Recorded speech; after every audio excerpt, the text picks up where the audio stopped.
एक आईएएस अफसर जो सिक्किम के पहाड़ों से आया, उत्तर प्रदेश की राजनीति की आग में कूद पड़ा। 10 साल तक यहां तूफान मचाया, विपक्ष को ललकारा और अब घर लौट रहा है जैसे कोई बॉलीवुड हीरो की रिटर्न टू होम स्टोरी हो। हम बात कर रहे हैं एक ऐसे आईएएस अफसर की जिन्होंने रामपुर के डीएम रहते हुए समाजवादी पार्टी के दिग्गज आजम खां को इतना तंग किया कि वो रैली में चिल्ला उठे, चुनाव के बाद इस डीएम से जूते साफ करवाऊंगा। लेकिन अब 2025 के नवंबर में वही आईएएस यूपी से विदा हो रहा है और ताजा ट्विस्ट, आजम खान जो बस 2 महीने पहले जेल से बाहर निकले थे, फिर से सलाखों के पीछे पहुंच गए हैं। आईएएस पॉलिटिकल थ्रिलर को समझते हैं जिसमें राजनीतिक अदावत की वो आग है जिसमें कई लोगों के करियर झुलस गए। नमस्कार, मैं उत्कर्ष प्रताप सिंह और आप देख रहे हैं टीवी9 भारतवर्ष। उस आईएएस का नाम है अंजने कुमार सिंह। अंजने कुमार कोई साधारण अफसर बिल्कुल नहीं है। सिक्किम कैडर के ये आईएएस 2015 में इंटर स्टेट डेप्यूटेशन पर यूपी आए। तब यूपी में अखिलेश यादव की समाजवादी सरकार हुआ करती थी और अखिलेश यादव उस समय उत्तर प्रदेश के मुख्यमंत्री थे। पहले इरिगेशन डिपार्टमेंट में स्पेशल सेक्रेटरी बने, फिर 2016 में बुलंदशहर के डीएम, उसके बाद फतेहपुर, रामपुर और 2021 से मुरादाबाद डिविजनल कमिश्नर। 10 साल में इतनी कंट्रोवर्सी झेले कि लगे जैसे यूपी की पॉलिटिक्स उनका पर्सनल बैटल ग्राउंड हो गया था। 2019 का समय था, बात थी रामपुर की। डीएम सिंह ने चुनाव नियमों पर सख्ती करी, पोस्टर्स हटवाए, कोड ऑफ कंडक्ट चेक किया। आजम खान इस सब से भयंकर भड़क उठे। रैली में सबके सामने खुलकर आजम खान ने कहा, यह डीएम चुनाव हारने के बाद मेरे जूतों के नीचे होगा। लेकिन सिंह रुके नहीं, उन्होंने आजम के बेटे अब्दुल्ला पर रिपोर्ट भेजी।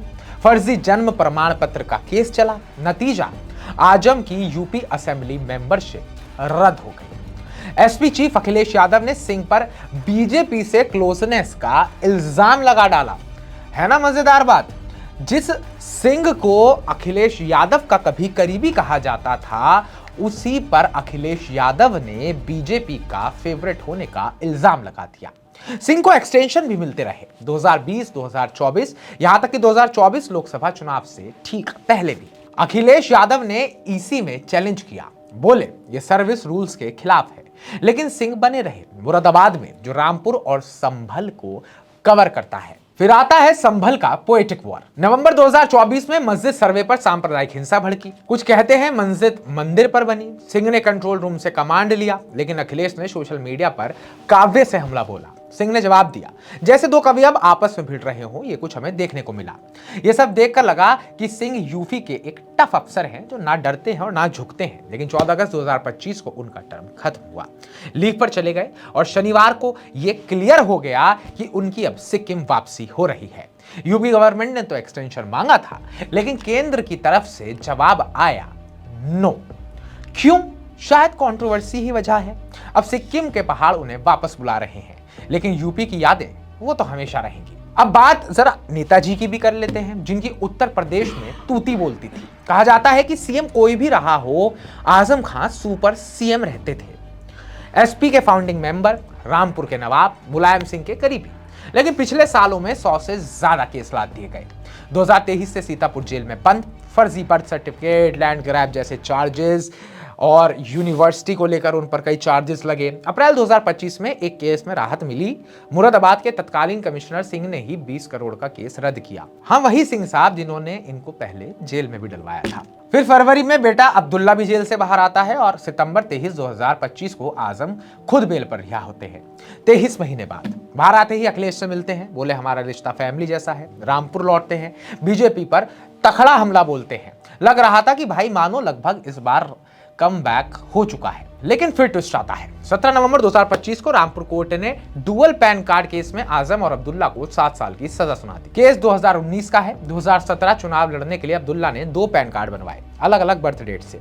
आजम पर कॉन्स्पिरेसी का चार्ज है। कोर्ट ने कहा सबूत पक्के हैं, आजम को तुरंत कस्टडी में लिया जाए। 2 महीने की आजादी खत्म। समाजवादी पार्टी कहती है बीजेपी की कॉन्स्पिरेसी है। अखिलेश ने कहा सत्ता में आए तो केस हटा देंगे।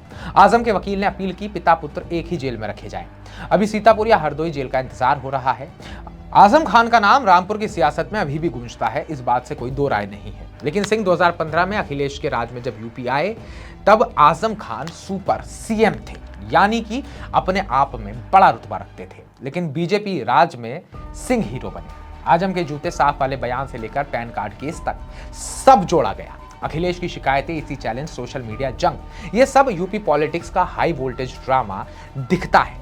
आईएएस जैसे अफसरों पर पार्टी लाइन का प्रेशर, क्या ये सही है? और आजम का केस, एसपी कहती है कि फेक है, बीजेपी कहती है सबूत है, लेकिन सच्चाई कोर्ट में फैसले से देखी जाती है। और अब फैसला ये आया है कि आजम को जेल जाना पड़ेगा दोबारा।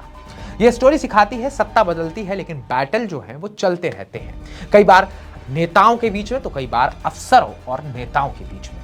सिंह सिक्किम लौट रहे हैं, शायद श्री शांति भी अब उन्हें मिले। आजम जेल में है, लेकिन समाजवादी पार्टी का ट्रम्प कार्ड वो बने रहेंगे। अगली बार रामपुर चुनाव में क्या होगा, ये भी अब देखने की बात रहेगी, क्योंकि सिंह साहब तो अब यूपी में नहीं है। तो इस अदावत की कहानी को लेकर आपका क्या कहना है, आप क्या सोचते हैं? कमेंट बॉक्स में कमेंट कर हमें जरूर बताइएगा। बाकी ताज़ा अपडेट्स पाने के लिए TV9 भारतवर्ष को सब्सक्राइब कीजिएगा।